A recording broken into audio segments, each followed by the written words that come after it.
விடுவிடுவெனவே வாலிப மனது விண்வெளி விண்வெளி ஏறும். மன்னவா ஒரு கோயில் போய் இந்த மாளிகை எதற்காக?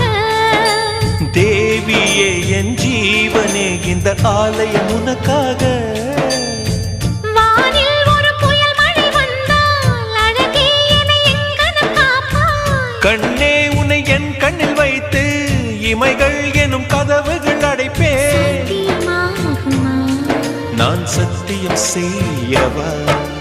தொடு தொடுவெனவே வானவில் என்னை தூரத்தில் அழைக்கின்ற நேரம். உவா உவா உவா உவா உவா உவா உவா உவா உவா உவா உவா உவா